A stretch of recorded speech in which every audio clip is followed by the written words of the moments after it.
right now it's pretty crazy, right? The Team USA beat Canada 3-1 on Saturday's game, and it drew these huge ratings. But it drew the huge ratings because America, Team USA, is playing inside of Canada, inside the country of Canada, and all of a sudden during the national anthem, Canada is booing the United States national anthem, and it was pretty nuts. And so what I wanted us to talk about is how that like incredibly backfired on Canada, like from a performance psychologist perspective, how it backfired.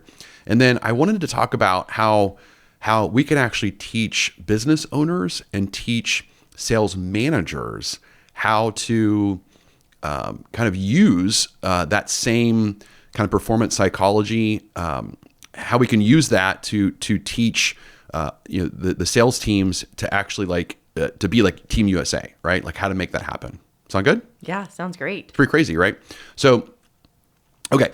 So one of the things that we know that happened is when that booing happened, it immediately created a stronger team spirit, right? So it immediately made it happen, right? So it's like if you think about Team USA, and this is where I want to talk about the first thing. So Team USA, I don't really know. I don't know what was going on inside of their heads, but I don't know if they were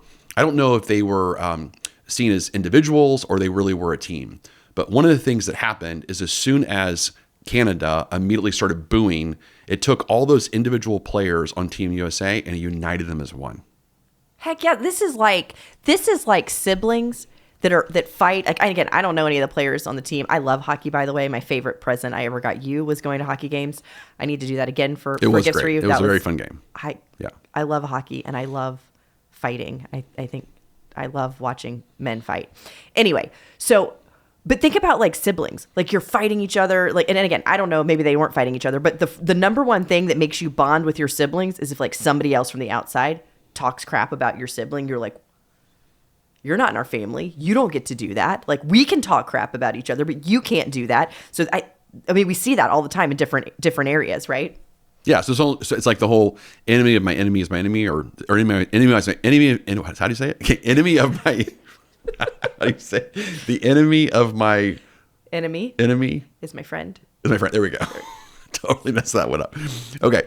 So so there's a lot of psychology behind that. So it's interesting because, I think, if I was a sales manager and it's like, okay, well, how can I actually like use that? Like, how can I use the psychology to like fire my team up, And so it's like, I'm thinking, okay, so if I was a sales manager, it's like, all right, team, right now, so many people are against us. So many people are against buying, a home right now in this market. The media is against us. The news is against us. I mean, heck, we even got like protesters out there right now saying that we're charging too much for our homes. And so right now, like we got to band together. We got to like prove to all of them that they're completely wrong and people need one of our homes. How about that? Would that be good? It got real extreme. I like it. I don't know who has the protesters out there, but I like it. But I do think something that works for everybody is have a common enemy. You want to bind, the fastest way to bind a group of people together is to have a common enemy. And that's what happened right there with Team USA. They had a common enemy immediately, and that was Canada, right? They went in, I've got a rival, I've got a competitor, but then as soon as it was booed, it was like, whoa, we have an enemy. And when we have an enemy, we can get together, we can bond together and go against that enemy in a stronger way than we thought was possible. That's it. Yeah. So what it also did is it actually created an underdog advantage. And I know you and I talk about this a lot, because in the book, The Score Takes Care of Itself by Bill Walsh, the legendary 49ers coach, he would say that the number one reason why a team never makes it to the Super Bowl 2 years in a row is because they can't get themselves an underdog mentality. They have this kind of entitlement, which technically just happened again with Kansas City.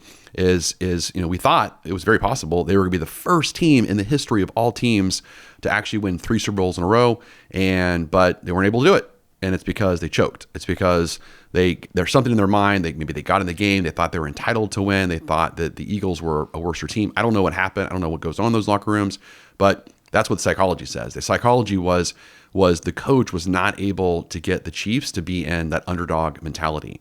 But what's crazy is that, and I don't know this to be true or not, but it'd almost be interesting if when the Kansas City Chiefs came out, if like everyone booed them, like, well, that would have actually caused them to win. Like if everyone was like, boo, you're horrible. You're like the worst team ever. There's no way in the million years you're going to win three games in a row. Like it's 3 Super Bowls in a row. There's no way it's going to happen. It'd almost be interesting if like that would have like totally backfired and they actually like would have risen up and now become the underdog and they would have like beat the Eagles. I don't know. Right. Well, if they had the other team booing, I think that's the other key part. If you have your own people booing you, that's not good. That's going to really mess with your psychology. But when you have the other team booing you, because now you're not just representing yourself and your team, you're going to bat, you're representing and demanding respect for all the people that are there supporting you against the boos. I think that's what's really interesting too. So it would have been, yeah, I think if it was clear that it was the other team booing them, then yeah, they would have had a good chance. Yeah, it'd be interesting to see how we can pull that off in the future. I'm sure there's some betting thing out there that's trying to make that happen in Vegas of how do we do that next time? How do we get the team to be booed? Because what it did is it created that like kind of extra motivation, by doing that. And the other thing that it did that I thought was really interesting is it channeled their emotions because, one of the hardest things I think that separates like a world-class player to like say the greatest of all times, like the GOATs, right? Is they shift from external motivation to internal motivation. Like that's the shift. Like that's that millimeter shift. And again, you can be really, really great. Like you can be elite athlete, an elite salesperson, an elite entrepreneur, you could be elite, just with external motivation. But if you want to like go to that like 1%, you want to be the Elon Musk, you want to be the Donald Trumps, you want to be the Tom Brady's of the world, like you got to like shift to that internal motivation. And one of the things that happens in performance psychology is that when the US was being booed, it actually was really interesting. It actually backfired because it got them to stop thinking externally and start thinking internally. They actually started thinking about like their own game and like their own focus, which is really interesting. Say more about that because I don't think because to me is I'm seeing the outside, so it's an external motivation to now go attack them. So how is that internal? Well, because it's like it's like a reverse psychology thing, right? Because instead of, and again, I totally see what you're saying.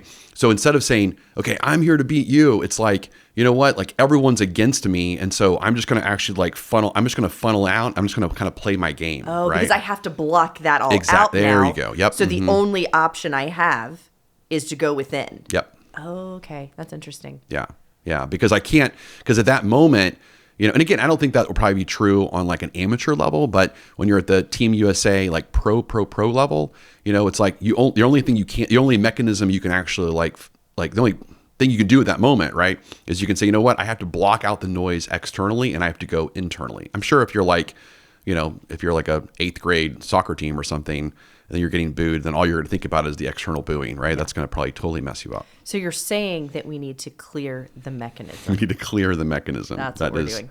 That is correct. We got to clear the mechanism. Yeah. But think about, and with this too, think about what makes a country the strongest patriots. Like what makes people patriots faster than anything else? Think about it. What do you think it is?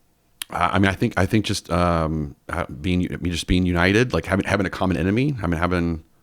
Keep going with that. Having a common enemy. So So I'll give it to you. Want me to give it to you? Yeah, give me the answer. War.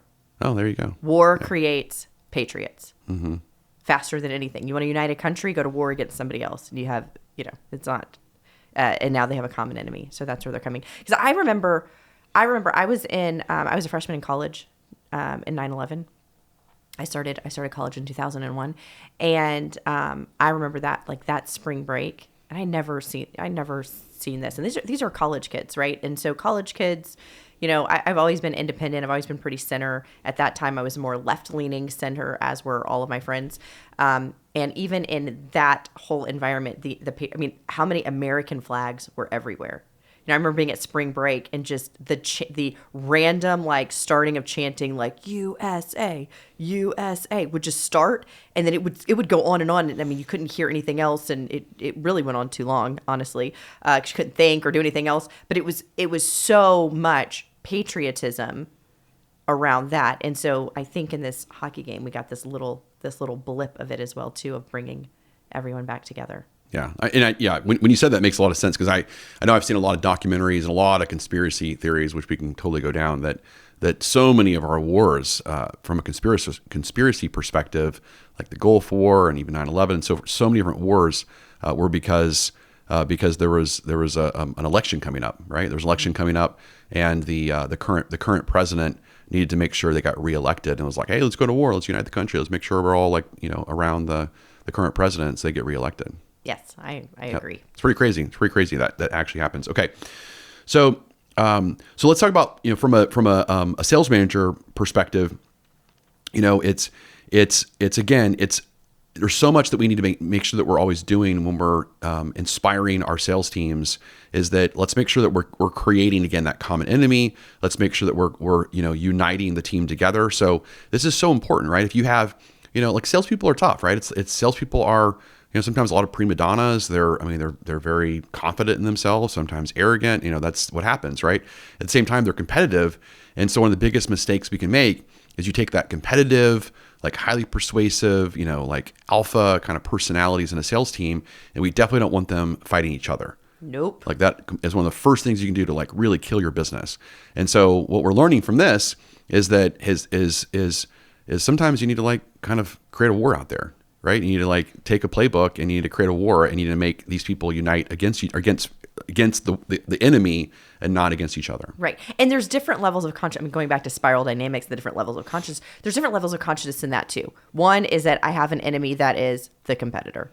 One, I have an enemy that is the media. But also, if we're beyond that, we can have an enemy that is a belief system. Our enemy is that our buyers have been told over and over that they are not worthy to purchase what we're selling, that they're not enough. And we have to battle that in the world, and we have to let them know that they are worthy, that they can buy it, that they deserve it. So our enemy is our prospect's internal belief that they're not worthy.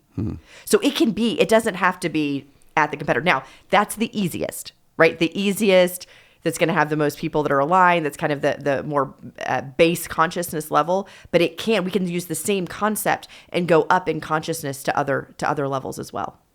I love that. So it's like an ideal, or it's like a limiting belief, or it's a negative belief that's out there. I love it. Yes. I love it.